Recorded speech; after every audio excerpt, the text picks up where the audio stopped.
21h, place de la République en plein Paris. L'homme qui refuse de sortir de la tente est un migrant.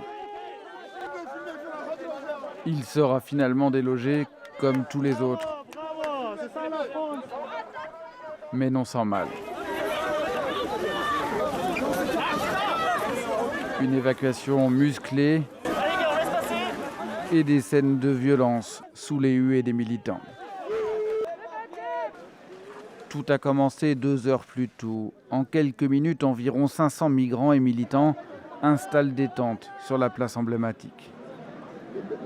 We don't have any place to live, we don't have any place to sleep, and it's too necessary for us in this weather and this the winter is coming, it's getting cold and we need somewhere to sleep.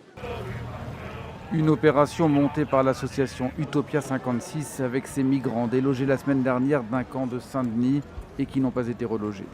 Ces populations ont voulu se visibiliser, arrêter d'être cachées comme des animaux sous les ponts et ils nous ont dit on veut simplement qu'on soit respecté. Donc qu'est-ce qu'on peut faire? On leur a dit montrez-vous, ils sont là. Ils sont en errance depuis une semaine.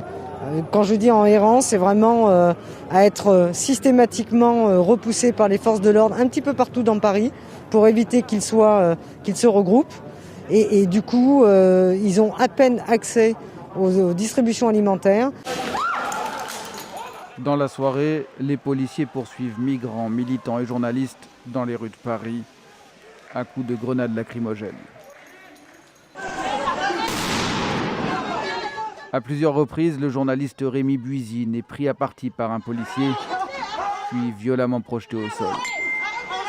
Il n'est pas le seul. Le ministre de l'Intérieur, Gérald Darmanin, évoque des images choquantes et demande un rapport circonstancié au préfet de police. La situation se calme finalement lorsque les migrants épuisés arrivent à Aubervilliers, au nord de la capitale. Ils sont alors pris en charge par des associations. Il est 2 heures du matin.